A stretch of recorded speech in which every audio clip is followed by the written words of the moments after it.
राहुरीत आढळला बनावट नोटांचं घबाड. पोलिसांनी केला बनावट नोटा बनवण्याच्या धंद्याचा पर्दाफाश. राहुरी पोलिसांनी 70 लाखांच्या बनावट नोटा जप्त केल्यात. यामुळे जिल्ह्यात बनावट नोटांचं रॅकेट सक्रिय असल्याचं उघड झालंय.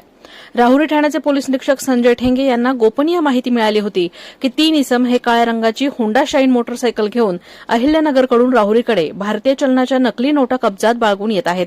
पोलीस निरीक्षक ठेंगे यांनी लागलीच पोलीस पथकाला सूचना करून राहुरी शहरात नगर मनमाड रोडवरील संत गाडगेबाबा विद्यालयासमोर सापळा लावून 3 संशयित पप्पू उर्फ प्रतीक भारत पवार राहणार सोलापूर, राजेंद्र कोंडिबा चौगुले राहणार कर्जत जिल्हा अहिल्यानगर, तात्या विश्वनाथ हजारे राहणार कर्जत जिल्हा अहिल्यानगर यांना ताब्यात घेऊन त्यांची अंगझडती घेतली असता त्यांच्या अंगझडतीत मोबाईल व भारतीय चलनाच्या हुबेहूब दिसणाऱ्या नोटा मिळून आल्या. पोलिसांनी लगेचच ॲक्सिस बँक मॅनेजर कैलास वाणी यांना बोलावून सदर नोटा तपासल्या असता त्या बनावट असल्याचं निष्पन्न झालं. आरोपींची अधिक विचारपूस केली असता आरोपींनी शीतलनगर टेंभुर्णी येथे समाधान गुरव यांच्या इमारतीत भाड्यानं घर घेतलेलं असून तेथे मशीन प्रिंटर, कटिंग करण्याची मशीन, नोटा बनवण्याचा कागद, नोटा मोजण्याचे मशीन, लॅमिनेशन मशीन, कंट्रोल युनिटवर नोटा बनवत असल्याचं सांगितलं. पोलिसांनी तब्बल 70,73,920 रुपये किमतीचा मुद्देमाल जप्त केलाय. या आरोपींविरोधात राहुरी पोलीस ठाण्यात गुन्हा दाखल करण्यात आलाय. प्रतिनिधी दीपक कासवा, अहिल्यानगर.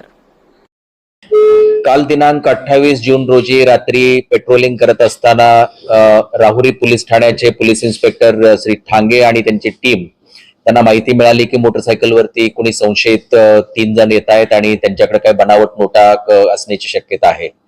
राहुरीमध्ये त्यांना अडवलं आणि त्यांची झडती घेतली तेव्हा त्यांच्या बॅगेमध्ये बनावट नोटा ज्या आहेत त्या मिळून आल्या. त्यानंतर त्यांच्याकडे अधिक विचारपूस केली तेव्हा लक्षात आलं की त्यांनी या बनावट नोटा ज्या आहेत या टेंभुर्णी या ठिकाणी बनवलेल्या आहेत. तत्काळ हे पथक जे आहे ते रात्रीच टेंभुर्णी या ठिकाणी गेलं आणि त्या ठिकाणी छापा टाकून पाहिलं असता त्या ठिकाणी एक घर आहे तर ते त्यांनी एक भाड्याने घेतलेलं आहे आणि त्या ठिकाणी एक पूर्णच्या पूर्ण नोटा छापण्याचं जे युनिट आहे त्या ठिकाणी बनवण्यात आलेलं होतं. त्यामध्ये मग झेरॉक्स मशीन आहे, प्रिंटिंगसाठी जे काही मशीन आहे ते आहे, काउंटिंगसाठी मशीन आहे. हे सगळं जे काही मटेरियल त्या ठिकाणी मिळून आलं. नोटांसाठी वापरला जाणारा कागद आहे तो मिळून आला, कटर्स मिळून आलेले आहेत आणि त्याच्याबरोबर एकूण साधारणतः 66 लाख रुपयाच्या बनावट नोटा, मग 500 रुपये डिनॉमिनेशन, 200 रुपये डिनॉमिनेशनच्या नोटा, काही नोटा ज्या आहेत त्या कट केलेल्या नाहीयेत. अशा या मोठ्या प्रमाणावरती त्या नोटा त्या ठिकाणी मिळून आलेल्या आहेत. हे जे 3 आरोपी आहेत ते एक म्हणजे एक सोलापूर जिल्ह्यातला राहणार आहे, 2 कर्जतचे राहणारे आहेत. या तिघांनाही ताब्यात घेतलेलं आहे आणि पुढील तपास आम्ही करत आहोत.